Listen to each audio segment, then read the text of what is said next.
Let me pull up the chat first before I do anything. Happy Sabbath, church. Good afternoon and welcome. Today I thought there's only one subject you present really, and that's 9/11.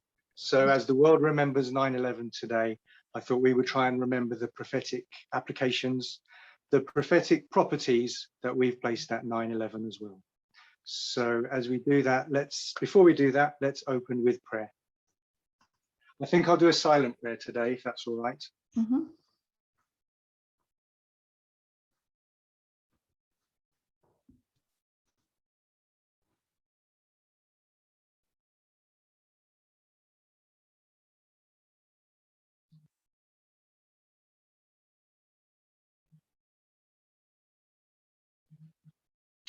Amen. Okay.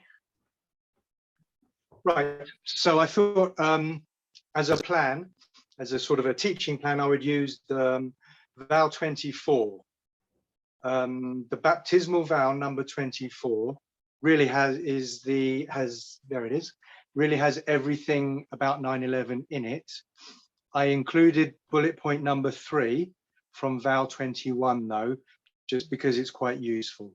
But the first 2 bullets in vow 21, they're just classic historic Adventism, so not particularly pertaining to September the 11th. Okay, so I guess we should just read it first. Let's just read vow 24. Do you believe that on September the 11th, 2001, the mighty angel of Revelation 18 prophetically descended, thus marking the beginning of the judgment of the living? So let me just list these things down actually. So Revelation 18 and the judgment of the living. So I'm going to ask somebody, why do you think Elder Parminder wrote it that way? He said, the mighty angel of Revelation 18 prophetically descended, thus marking the beginning of the judgment of the living, as if that's a cause and effect, or they're linked in some way. So I'll ask that in a second. The sealing of the 144,000.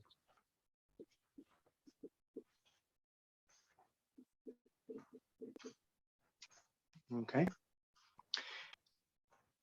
Second bullet, do you believe that at the very same time the latter rain began to sprinkle?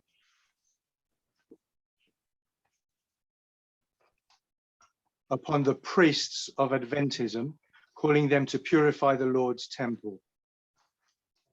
Do you also believe that at the same time the third woe,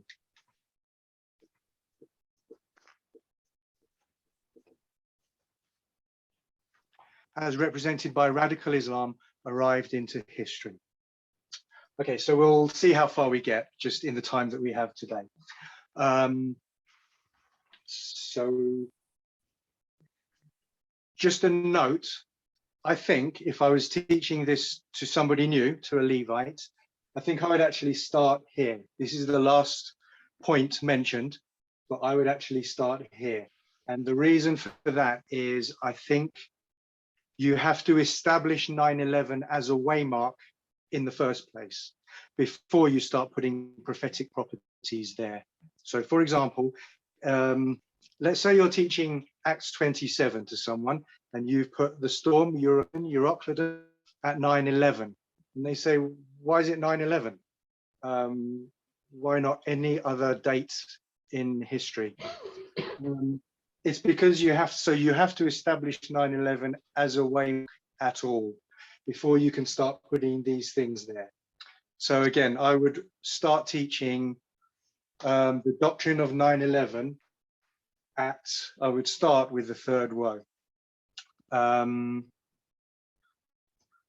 Ironically,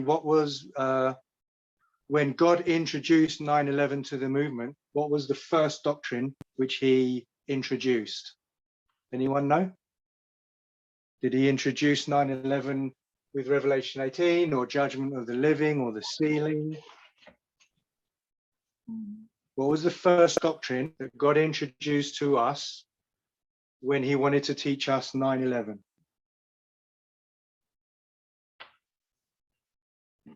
to be honest.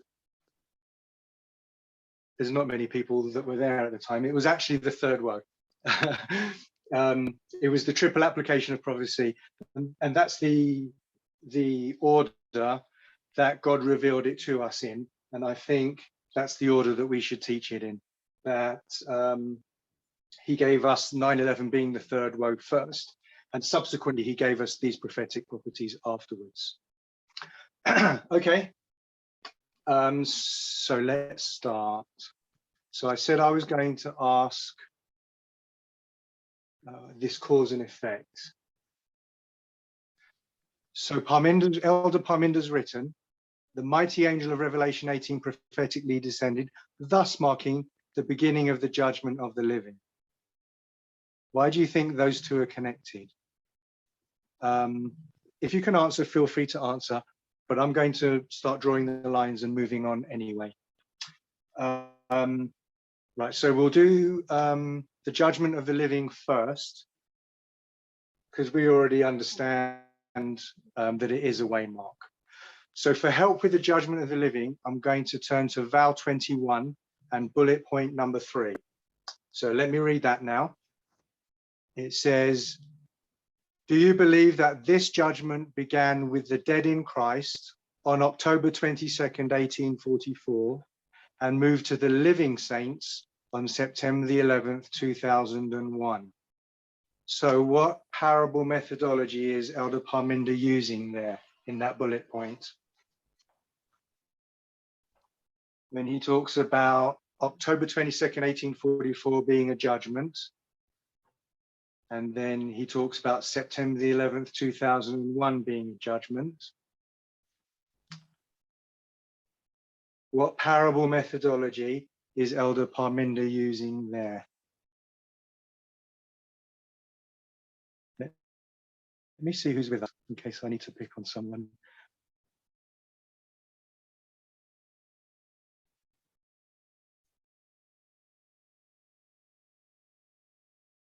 Okay, let me go back to the chat.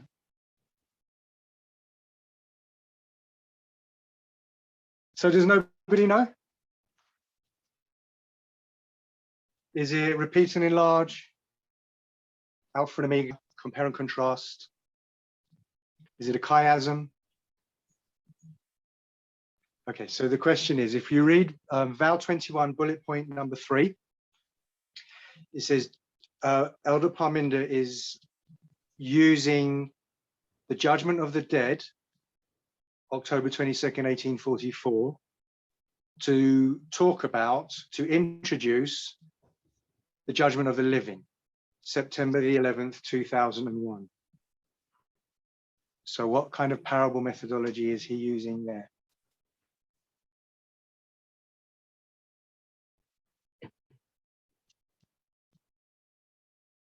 Is it natural to spiritual, for example? Is it a chiasm?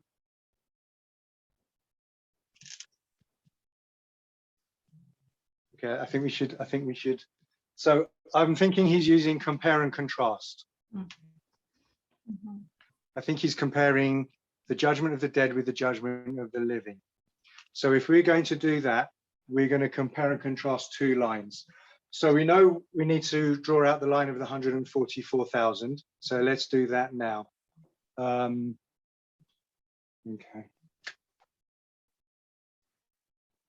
Let's do that here. How many waymarks on every line?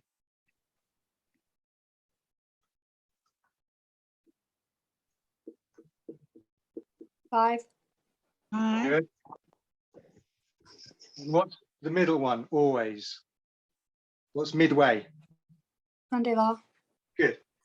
So you've always got Sunday law, close of probation, and then the second advent. Okay, you always have those representations as the last three. And then here you have the first and second angel's message. Okay, so I'll move through this quickly so we can get to 9/11. So time of then we know is 1989, and 9/11 here. Okay, the way we would put 9/11 here is by comparing and contrasting it to August the 11th, 1840. which is the second woe.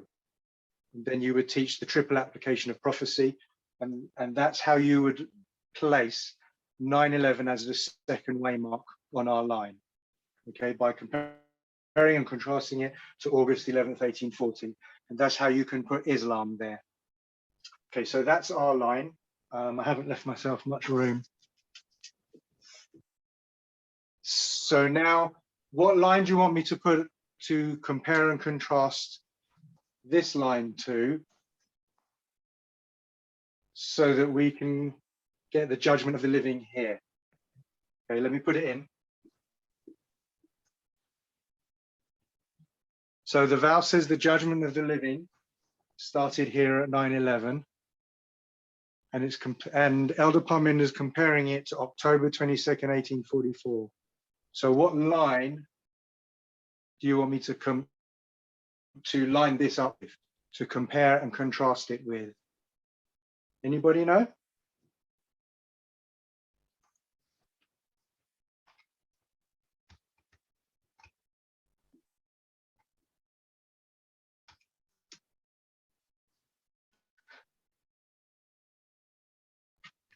(1798) the Millerites. The Millerites. So there's different Millerite lines. The Millerite line. It's actually not the Millerite. It's none of the Millerite lines. We need to get October 22nd, 1844 at the second waymark. And I don't think you can do that with any of the Millerite lines. I think you need to use a different line. Christ's line. Christ's line. I don't think we would be able to do that, because we want to put 1844 here. So that wouldn't really, Christ's line would be the Omega of ancient Israel. So how do you get 1844 here? Which line do you use? 144,000. So we've already got that one here. And we've got 9/11 as the second waymark, the line of the 144. Okay, so let's move on. This is the line of the Great Controversy. So the Great Controversy says that the time of the end is 1798. And then we've got 1844.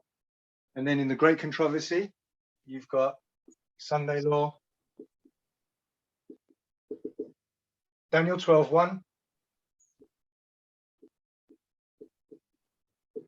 and the Second Advent. Okay, so that's how that's how I would start a class, placing the judgment of the living at 9/11. Okay, so here you've got the judgment of the dead. And so you can, once you've proved this is the second waymark, you know, if you've got judgment here, you can have judgment here. If this is the judgment of the dead, the only option you have is the judgment of the living. Okay, any questions, or is everyone clear? Or anyone want me to just run over that again?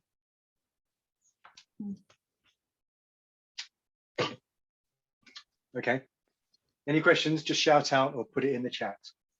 So we've got the judgment of the dead and the judgment of the living here.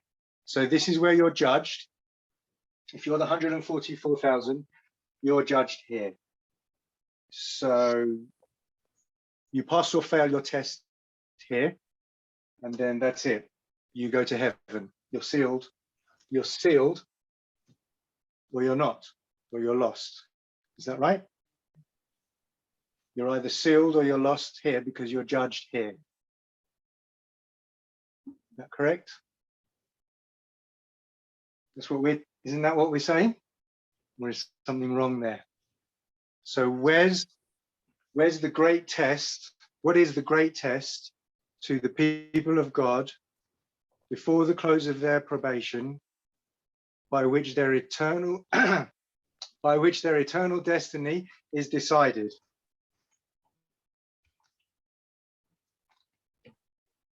What's the great test to the people of God?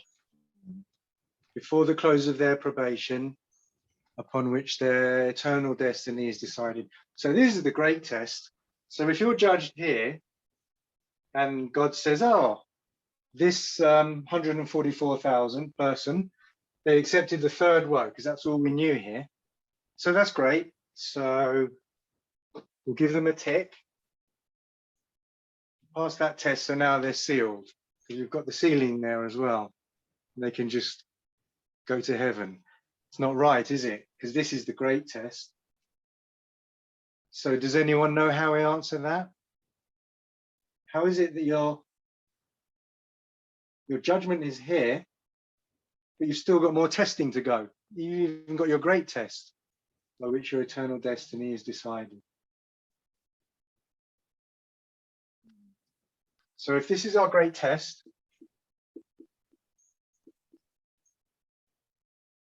okay, then really it seems that only after this point in time, if you're here, now your recording angel or God, he can look down and he can see whether you passed your final test. So it seems like you can only really be judged from here on. And of course, you're alive, so that would be the judgment of the living. It's the same in anything. It's the same in the natural world. In school, you might take your first test, but you can't be given your degree until you've taken your final test. And then when there's no more testing, you can be judged. So it seems like the answer is the judgment of the living comes in two parts. Okay. Inspiration will give you this part, the second part only. But as we know, 9/11 appears nowhere in inspiration. It is completely hidden treasure. So you can only derive these things from parable methodology. And at first they would seem to contradict a thus saith the Lord. We've been there before, haven't we? So Revelation 18, Ellen White logic would place your final judgment here. That's your final test. But we're saying it's here. And that seems to contradict. So this person here, they've passed their final test as well. So what's happening? Okay, let me just explain. So this is where your books are opened. So this person, their book is opened. They've just sat their final test, and God can either seal them or not. Okay, all their results are in this book. So if this book has already been written here, okay, these are all your tests that are written into your book. If the book is already written, if the book can be opened and read here, at some point in time, it had to start being written. This book had to be written, okay? And it started to be written here.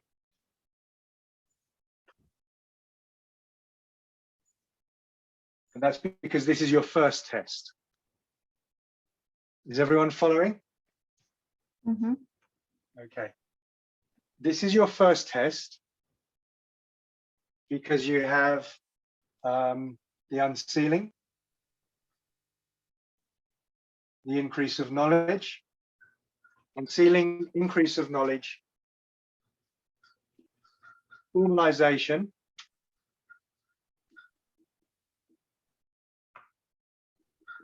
test. Okay, so there's your first test, and there's the first test written in. It says 9/11, and as you can see, this person passed their first test. So when the books are opened at the last test, the angel or whoever, the sealing angel, I guess, can tick off, well done, you passed that test. And then the next test would be 2520. So by the time you move along here, getting in a mess here with my pens, then you would write down 2520.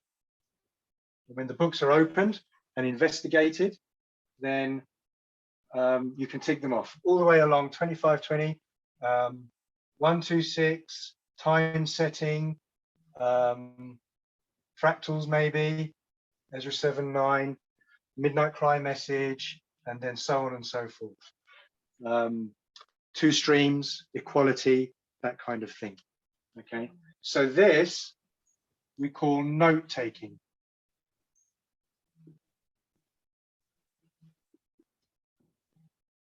Or you could call it record keeping.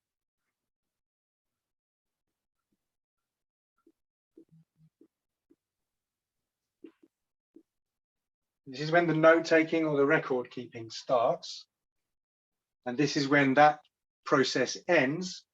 And you can open the book now and see if this person passed or failed the tests. Okay. Does that make sense? Anyone need any clarification?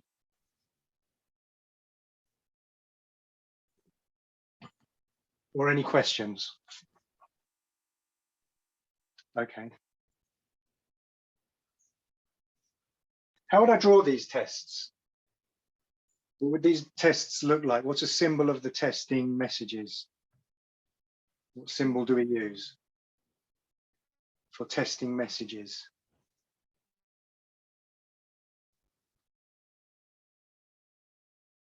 What does Jesus liken, or what does Moses as well, at least, liken the messages of God to? Dough. Manna, bread, good. Manna. And what else? So you eat manna, Mhm. just like you eat the scroll or you eat the little book. A sword or a knife, good. That's another thing. So you eat God's messages or you drink them, don't you? You've got Mhm. wine. You've got the wine of Babylon, or you've got the blood of Jesus. Eat my flesh and drink my blood. So we have another model, natural to spiritual, where we draw the messages of God. And those messages fall on the church, and the members of the church have to drink them up. Very good. Rain. So if we put rain here, that's the first message here, 9:11. That's the first message that you're tested on. So you can see this test. This is the first test. And so this is the dispensation of testing messages, which continues on through to the latter rain as well, the outpouring, I should call it. So you can start to see how this prophetic property is incorporated into this vow now, because this note taking or record keeping on our tests is to do with the rain falling. So you have to have rain falling at 9:11 or testing messages in order to be tested. So you have to have latter rain there. Why can't you be tested here? This is our first test we've seen, increase of knowledge formalization test. What would happen if God tested us here? What's this dispensation using this model? So what's this dispensation using this model? What would I draw here? You've got early rain, latter rain. Plowing. Good. Good. That would be harvest, and this would be plowing. Running out of space. Mhm. So this is the plowing, and the plowing means you're getting rid of all the trash, all the briars and the thorns. Mhm. Okay, so here, the field is the church, and you've still got the sins of our fathers. You've still got error in the field or in the church, and that's not your fault. Okay, it's the fault of the people who are meant to watch the vineyard. I don't know what they're called. Are they called husbandmen Mhm. or farmers anyway? Mhm. Anyway, Hello. I just remembered a lesson that Parminder gave us about coming alive, the judgment of the living. And 9/11 is also the way mark of baptism. And he was saying that you're not really alive until you're baptized. Good. Very good. So, and I guess in 1844, they weren't really alive. I mean, they became alive after they received the message. And then that's when the church, really the temple was built, the 46th year there. Is that how that worked?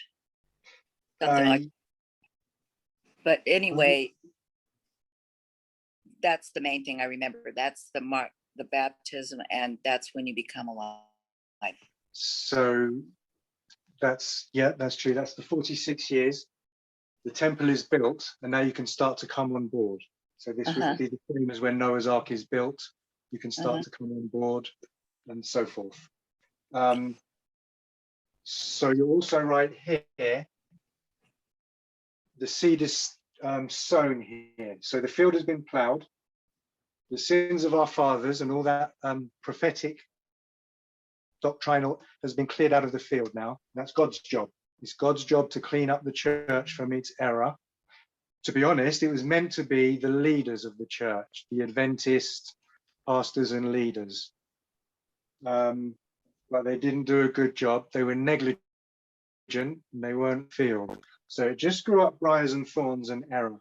So we can't be tested in this dispensation, because how do we know if we're accepting error or not? There's error in the church.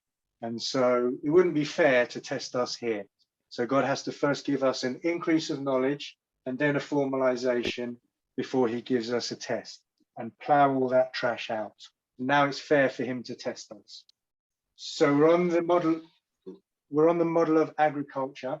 And as you said, this is where the seed it's penetrated, isn't it, into the ground. The field is the church is a woman, and this field is penetrated and a seed is planted inside her here. Okay, and then it brings forth a new life, which we call birth. So it's born again.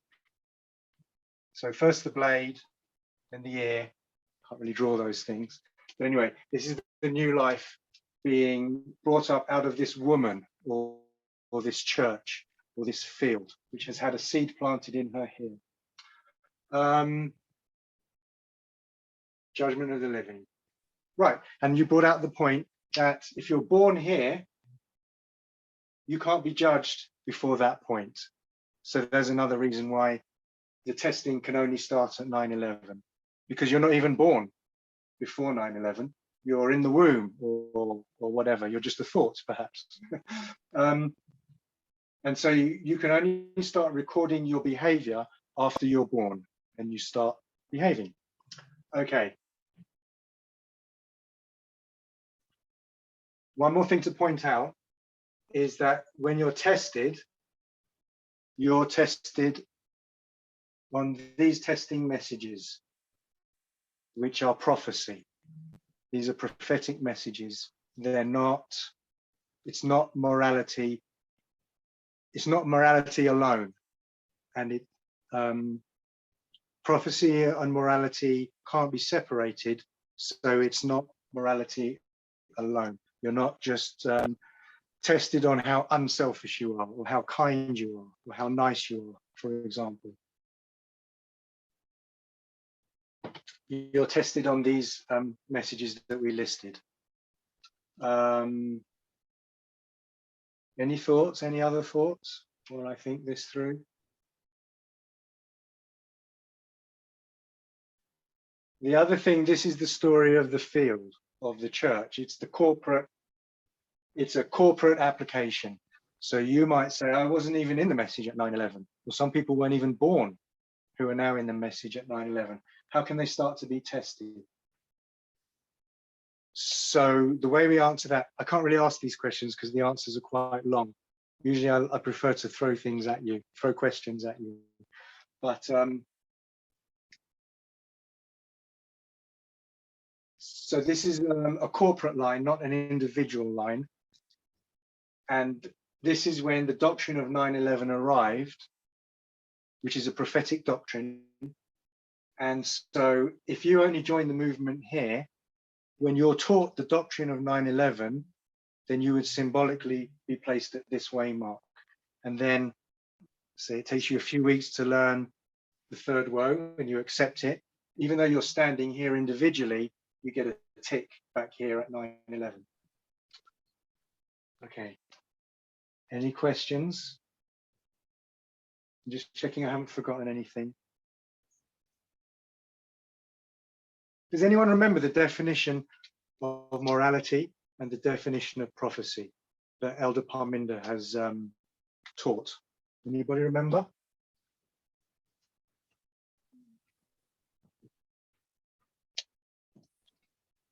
Because here you've got prophecy versus morality.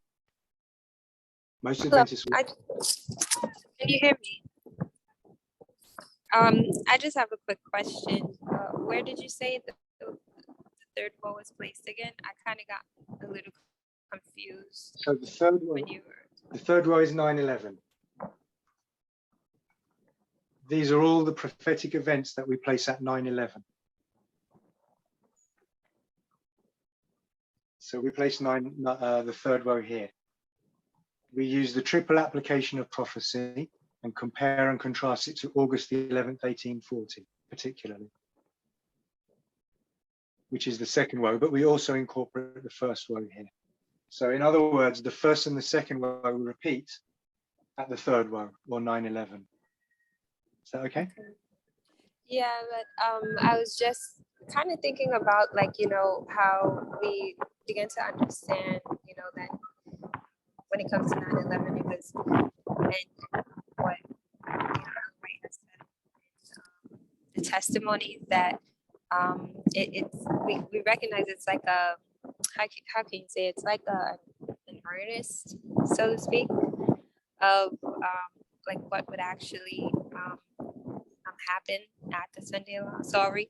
So I'm a little confused because then, you know, I thought that it would be like officially placed at the Sunday Law, but we were kind of saying that it was like a token or something. I'm a little confused. I'm sorry. Okay, you were breaking up quite a lot, so I'll repeat the question back to you. You were saying that 9/11 is a harbinger. Actually, it's a harbinger. Harbinger, it's a good word, yeah. It's a warning or a taster or a harbinger of, it's actually Daniel 12:1. I think you said Sunday Law, but either way. So if it's a harbinger of Daniel 12:1, isn't the proper place to put the third row here rather than here? No. At the Sunday Law, not Daniel 12.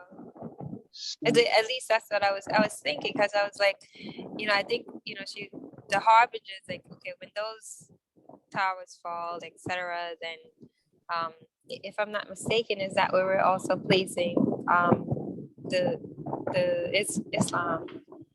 And I thought it was I'm just asking for clarification. No, so good. I'm glad you don't asked. pay me any mind. No, I'm glad you asked. So what we actually say is that 9/11 is a harbinger of Daniel 12:1. Not so much the Sunday Law. So then I think if I were to rephrase your question with that in mind, you would say, yeah, I think you're asking, why do we place the third row here when this is not a real event, it's just a harbinger or a warning of this event? Is that what you're asking? Yeah. Okay. So it's true that 9/11 was a harbinger of Daniel 12:1. Towers will fall in New York at Daniel 12:1 again. But just like the judgment of the living comes in two parts, I'm going to give away the rest of the study. I think pretty much all of these things, all of these things come in two parts. So I guess the rule of 9/11 is that everything Ellen White or the Bible tells us is the second part. Whatever 9/11 tells us is the first part of all of these events. And you can only discover the first part through parable methodology. So using the triple application of prophecy, you can place the first part of the third woe correctly and really here.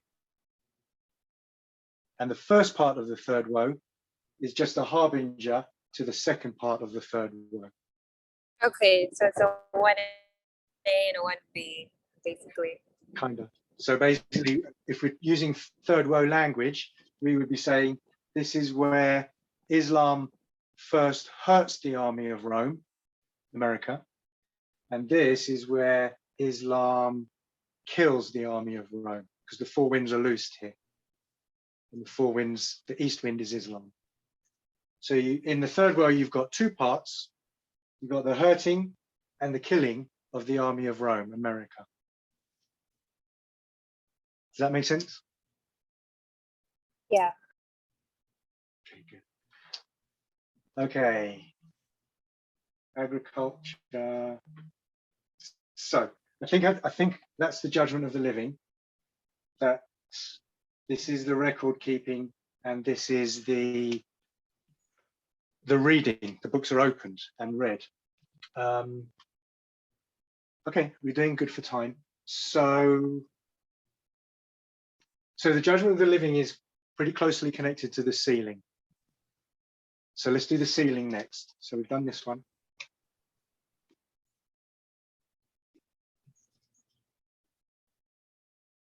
So we'll do the sealing. Revelation 7, is it 1 to 4 at least, maybe more. Revelation 7 talks about the sealing of the 144,000, and it's Daniel 12:1. The four winds are loosed.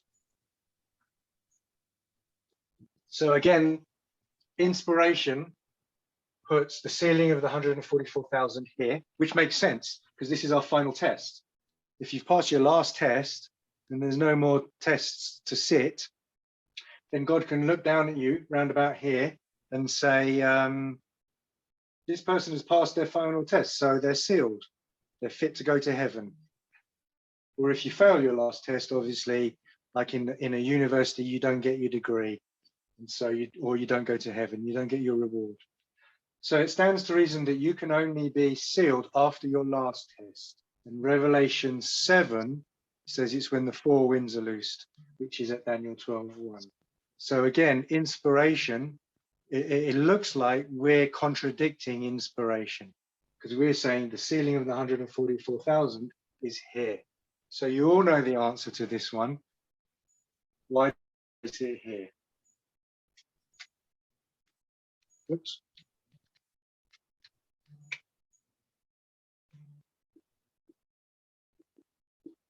It's the same concept.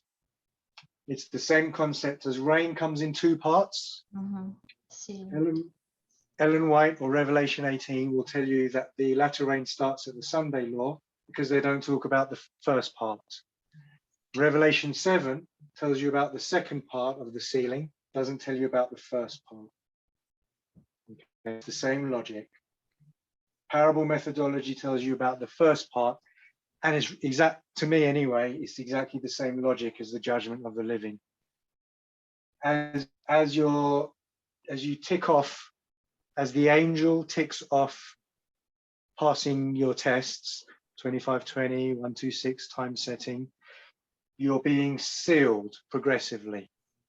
Okay, so you pass the first test, you're sealed. Second test, third, but you can't be fully sealed until you've sat all of your tests. So it's quite, once you understand the judgment of the living, it's quite easy to just overlay the sealing of the 144,000 onto that same concept. I think we should do Revelation 18. That's probably, let's do the angel of Revelation 18. If we're okay to move on. So, to you, Revelation 18, what's the time period?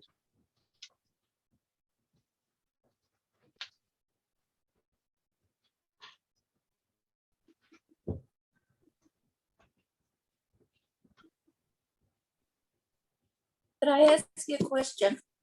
Please do. Yeah. Okay, so you passed the first test. If you accept that premise, and then, but you die before the next test comes. So is that like what the SDAs teach about? If you die in Christ, then you're part of the third angel message. So then, you'll rise, and then, because you passed the test that you were given, even though you didn't do the rest of them because you fell asleep. Yes, just using a theoretical model, I would say yes. Obviously, I wouldn't know the individual if you're referring to someone.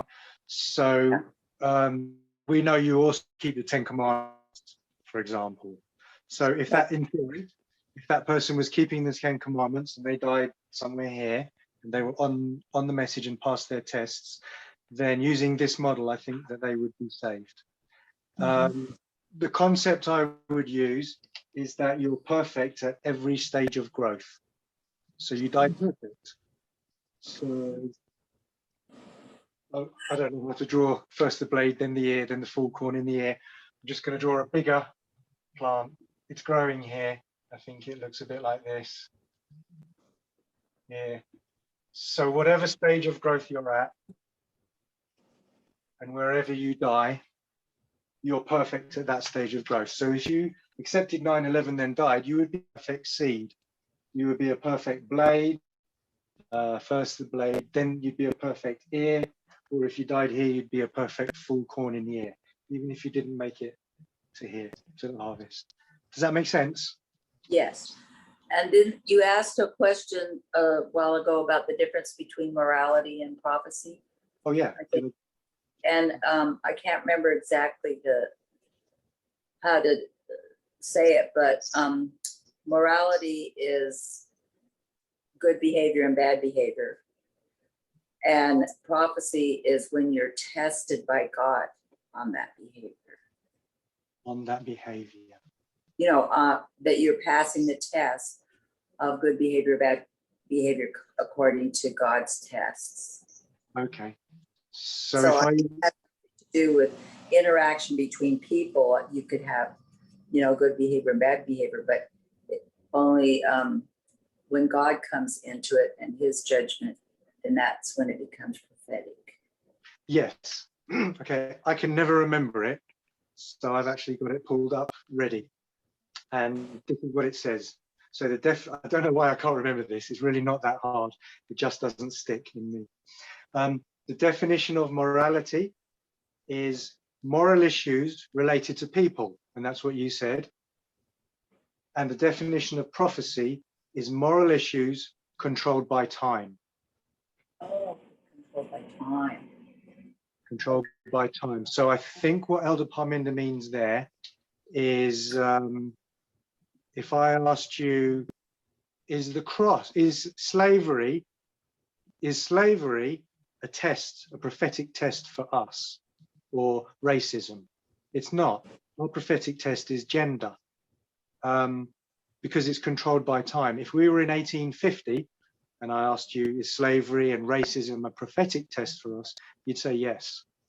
So in 1850, that moral issue of racism was controlled by time, 1850. Whereas that doesn't mean we're allowed to be racist today. It's still a moral issue for us today. It's just not a prophetic issue. And you can do the same with all the tests. If I said, is the cross prophetic test or a moral test? I'm sure you'd say both. Morally, we have to accept the cross to go to heaven, obviously, but it's not our prophetic test. That was a prophetic test for those people in that time. It was relevant to their time, which is why it says moral issues controlled by time. Same with Sabbath. Sabbath isn't our test. It's a moral issue for us. We still have to keep it, but it was a prophetic test in 1888 only. Okay, thanks for that.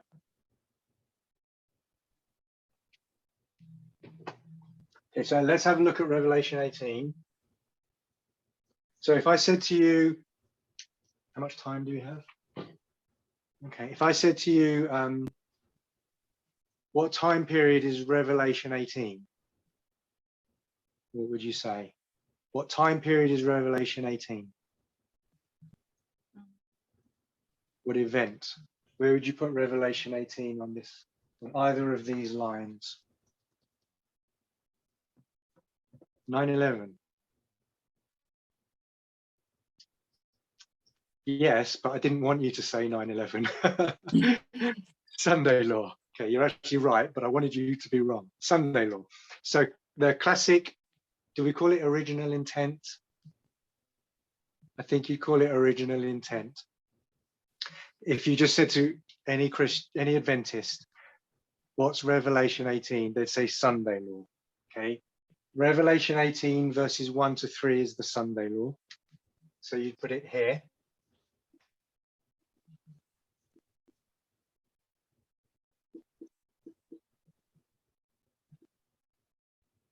And then,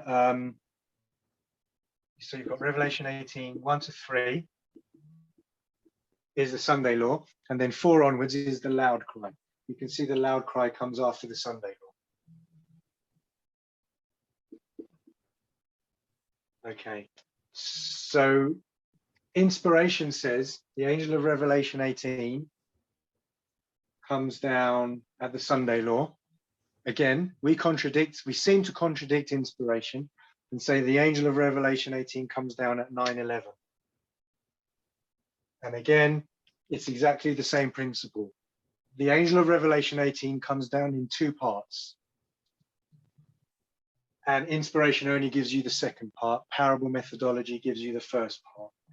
So the angel of Revelation 18 gives the loud cry. So you could say that the loud cry is synonymous with the angel of Revelation 18 coming down. It's the same thing, same event. And the loud cry happens under the latter rain. You can see that the latter rain starts at the Sunday law. So whether you want to call it the loud cry, the latter rain, or the angel of Revelation 18, inspiration says it starts at the Sunday law. So does anyone know? Again, I'm not really asking questions because the answers are so long. Anyway, I'll ask. Does anyone know how we explain that? Exactly what happens to the angel of Revelation 18 at 9/11?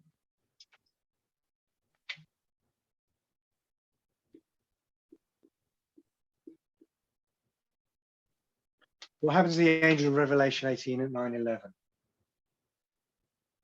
So if I asked you what happens with the judgment of the living at 9/11, you would say the note-taking started. Or if I asked you about the sealing at 9/11, you'd say the sealing started because our tests started. And this is where our tests end. So what happened to the angel of Revelation 18 at 9/11? Okay, for the answer, let's turn to Revelation 14.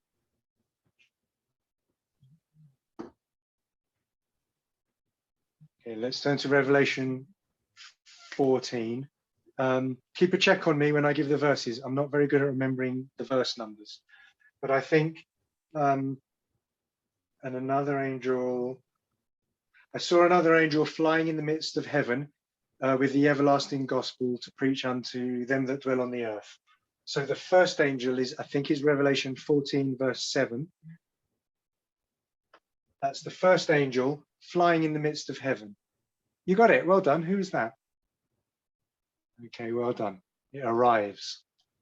Oh, you stole my thunder. 7 thunders. Very good. So the answer to the question is that it arrives here, and that this is where it's empowered, because this loud cry, latter rain, is the empowerment of the second angel. Okay, so quickly, the angel of Revelation 18 is the second angel. It's not the fourth angel. Nowhere in inspiration is it called the fourth angel. It's a repeat of the second.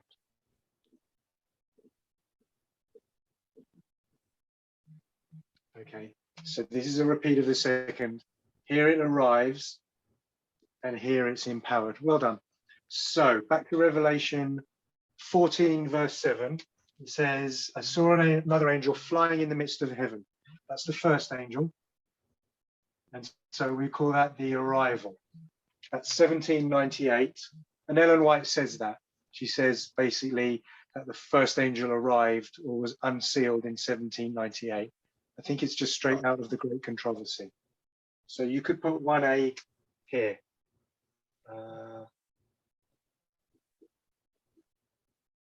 Lined up that way. And then verse 8 says, and another angel followed him. Let me check.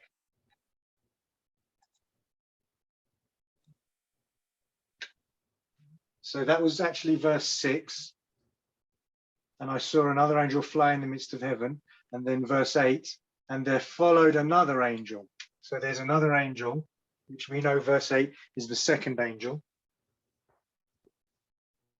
And this second angel is following the first angel. So it's also flying in the midst of heaven. And then verse 9, and the third angel followed them. That's how we know this is the second. So the third angel is also flying in the midst of heaven. And we could put dates on these. Okay. So if they're flying in the midst of heaven, when does this angel land? You can give me a date or a chapter or an event.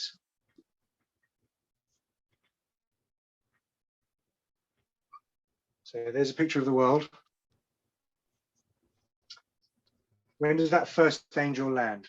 Which chapter in the Bible? What date or what event?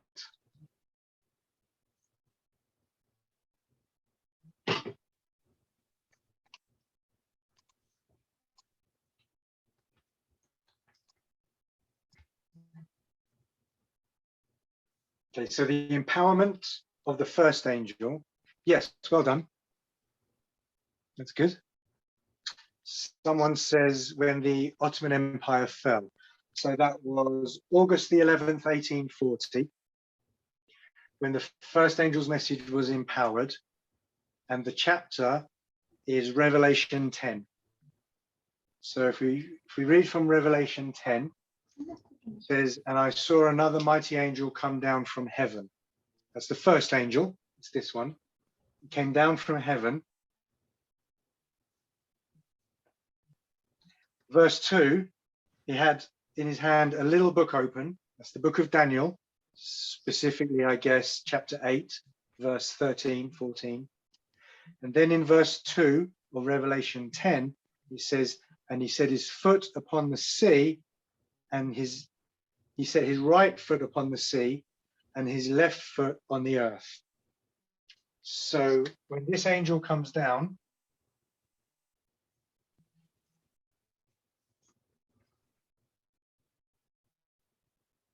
that's the empowerment of that first angel. August 11th, 1840, Revelation 10. So you can see the symbology is when it's flying in the midst of heaven, it's arriving. And then when it lands on earth, it's empowered. Okay. So if this one is empowered, when the second angel is empowered, it's called the loud cry. It would be when the second angel or the angel of Revelation 18 lands on earth. So I'll draw that in the same way. That would be 2E. So this would be Revelation 18 and Revelation 10. Okay, and then of course the third angel also has to land on earth. Let's draw that.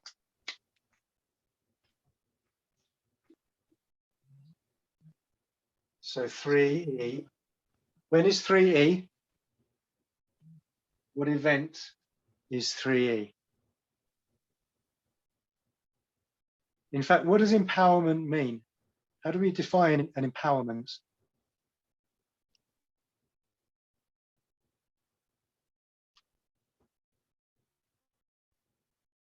what happens? What does it look like when a message is empowered? Test. So 1798 is not a test, or Babylon is fallen is not a test, or I'm warning you, the mark of the beast is coming, don't get it. Is that message a test? So I think they're all testing messages, the A's and the E's. So how do we define an empowerment, or what does it look like? So this is an empowerment, August the 11th, 1840. Why was it empowered? Why was the first angel's message empowered? Let me move us along. We're doing okay for time, kind of. Combined with another angel, fulfilled, come to pass. I like that one. Combined with another angel is actually true, I think. Pretty sure that's true.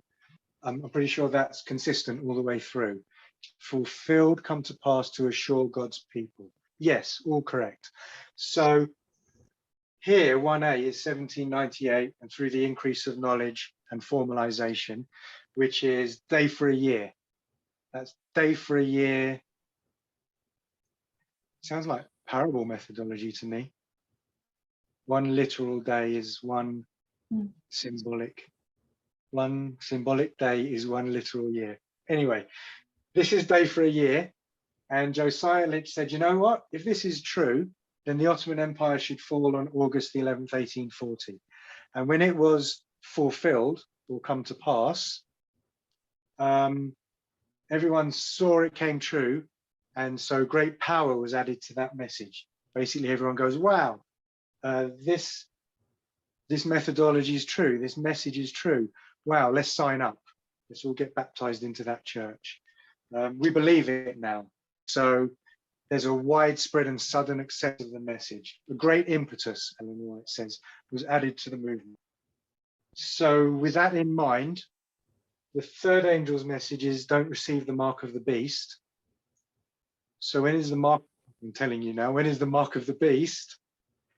The answer to when is 3E is when the mark of the beast law is actually passed. And that prediction or that prophecy is fulfilled. So you would get 3E here in the Sunday law. So this would be the Sunday law. Okay. So from this model, the angel of Revelation 18, the language says, it's Revelation 18:1. Let me pull it up.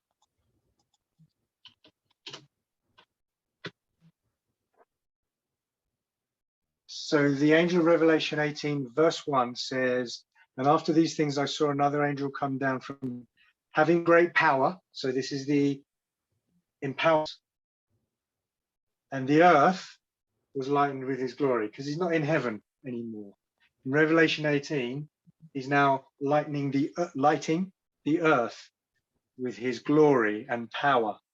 And the next thing in verse 2, he's crying mightily with a strong voice. And that would be akin to the loud cry.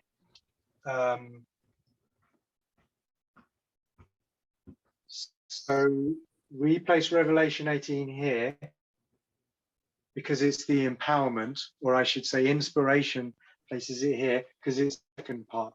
But this first part, we place at 9:11. And that's because it's almost synonymous with rain. Latter rain, loud cry equals Revelation 18. Did I explain that well enough? Any questions or any thoughts?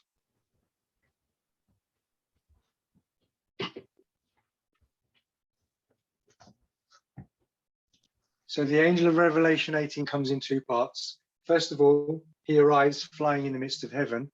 And then in the actual text, the surface text of Revelation 18, he's lighting the earth with his glory. So he's landed on earth and with great power, having great power. So it's the empowerment. And so the reason we place it at 9:11, like, why don't we place it anywhere else? So you don't have much choice. You have to place it at 9/11. It's your only choice because you can't place it here. So we know the empowerment, we know the arrival comes before the empowerment. I guess that's obvious. We know the empowerment is here. So the arrival has to be before. So it has to be here or here. And it can't be here because nothing's happening here. You don't even have an increase of knowledge. This is your test. And this rain is almost synonymous with the loud cry of Revelation 18. Does that make sense? Okay. So we've got Revelation 18 in there now. Okay, we've actually got time to do rain. So again, same question. Same question. We see the latter rain starts at the Sunday law, and that's what Great Controversy says.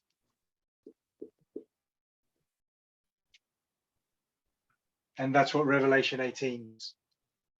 Okay, it says the latter rain comes at the Sunday law. So, not to get boring, but same question. Why do we seem to contradict scripture and say that the latter rain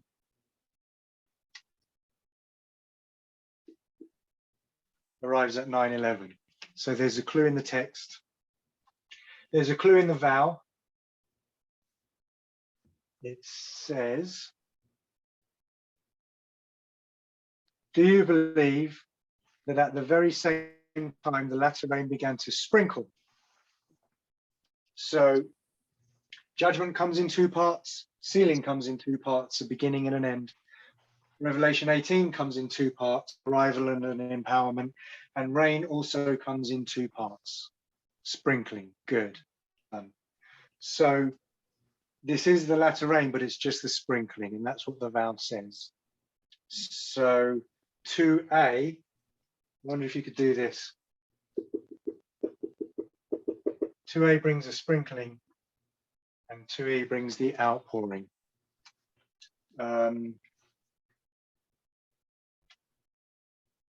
So do we have any prophetic models to show that rain comes in two parts?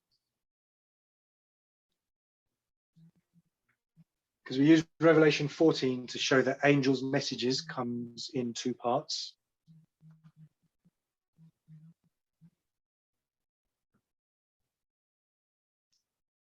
What prophetic models from? Okay, so one of them is obviously early rain, latter rain. You can see rains in two parts. And Ellen White applies this to Pentecost and says that it will repeat under the latter rain at the end of the world. So she applies it that way. She says early rain, Pentecost, latter rain, Sunday law. Also at Pentecost, the rain came in two parts. Do we remember? In the upper room, Jesus breathed on his disciples, which was as a few drops for the plentiful outpouring. So you've got Pentecost, Sunday law as one model for rain comes in two parts. You've got Pentecost itself. Christ breathed on his disciples as it were a few drops before the plentiful outpouring. And then you've got the Pentecostal outpouring. So the rain at Pentecost came in two parts. And of course, just the natural model. The agricultural model shows rain comes in two parts. So as with everything at 9/11, Ellen White gives us the second part, parable methodology gives us the first part. And in the vow, it does say the sprinkling. I can't believe we did that in one session. Any questions? Any thoughts?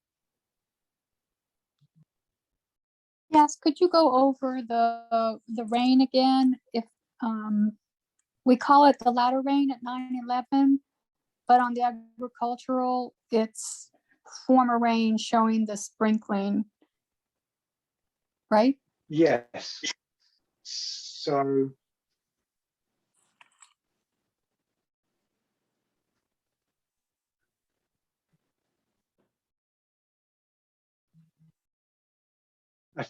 think the easiest, like you can start drawing the line of the priests. I'm not going to do that. This angel of Revelation 18 is the latter rain. If you say to any Adventist, what time period is Revelation 18? They would say latter rain. But this angel of Revelation 18 comes in two parts and first has to arrive, which means the latter rain synonymously has to arrive. And so, because rain comes in two parts, the latter rain, the angel of the latter rain comes in two parts, then you'd put the first part here, because you have no other way mark to put it at. And when the latter rain arrives, it doesn't arrive as an outpouring, because when you look at the model of rain, it arrives in two parts, and the first part's always as a few drops or a sprinkling. So this early rain, I think the best way to put it is that the early rain, S-P-R-I-N-K-L,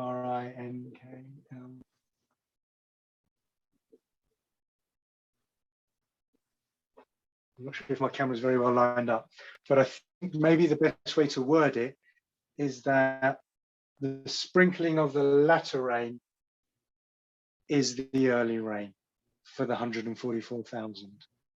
Okay, that now, good, thank you. If you just wanted a neat sentence, that would be the best sentence. Yeah, You really wouldn't be able to teach it or understand it without everything here. It all has to come Right. together. so the former rain or the early rain is basically just a sprinkling at the beginning of the full outpouring of the latter rain. Yes. In fact, that's exactly how it happened 31 AD. Even in the surface, Right. Ellen White says that. She says, when Christ breathed upon his disciples, it was as a few drops. I'll change it a bit and I'll say a few drops of the plentiful outpouring. She says as a few drops before the plentiful outpouring. But she's basically saying that these few drops, 31 AD, this sprinkling was the sprinkling of the outpouring. Okay. Yeah, that helps to explain what would look like a contradiction. That the agricultural model says early rain, but we're going to put latter rain at 9/11. So it fits good. Exactly, and I have a feeling that's why Elder Parminder made sure he put that word sprinkle into the vow to help out with any confusion there. Okay, thank you. Thank you. By the way, the vow says, calling them to purify the Lord's temple. And as somebody said earlier, this is where the temple is built, the end of the 46 years. And this is where Noah's Ark is built and ready to board. So the stone of Daniel 2, it's built here and it's ready to board. In other words, the field is plowed and it's ready to start bringing in the wheat, the people, and start planting people into this church. I guess we've got 15 minutes, so any questions otherwise?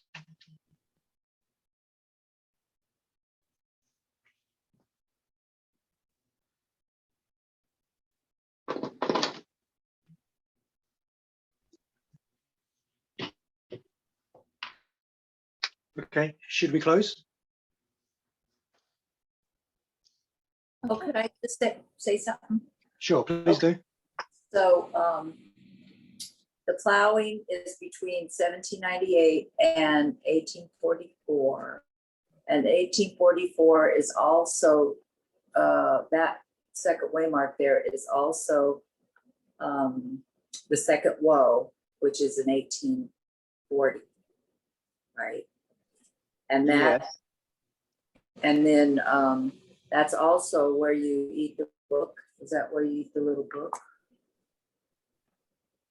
Yes.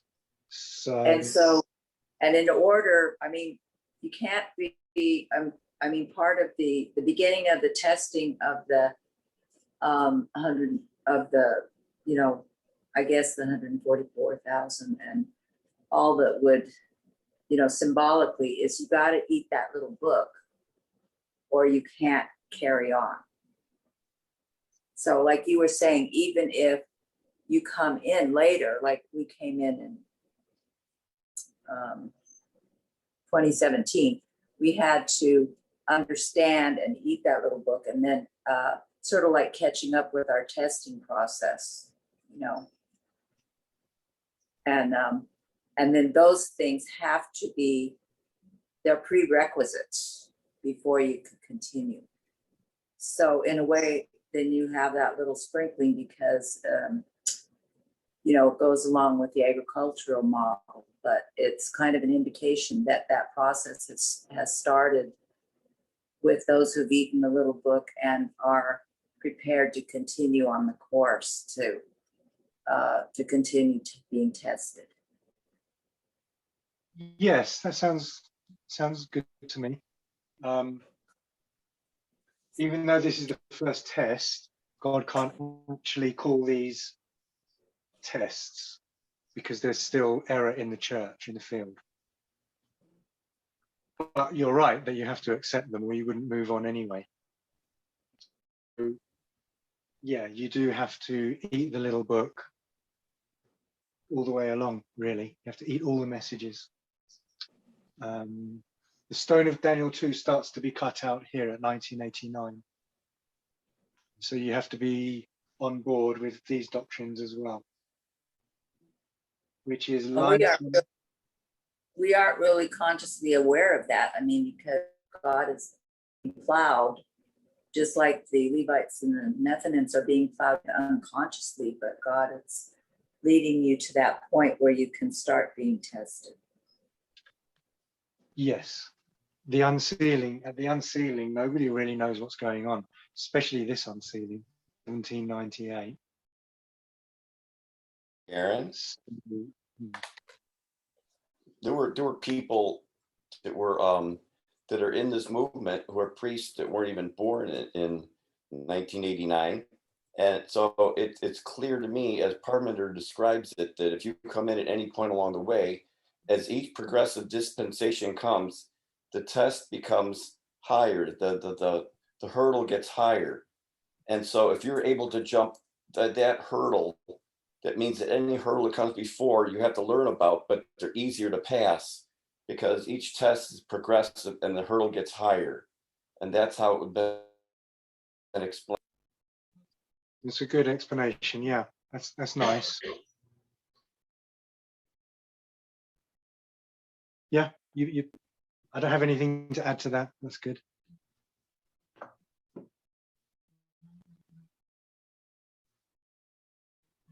See if I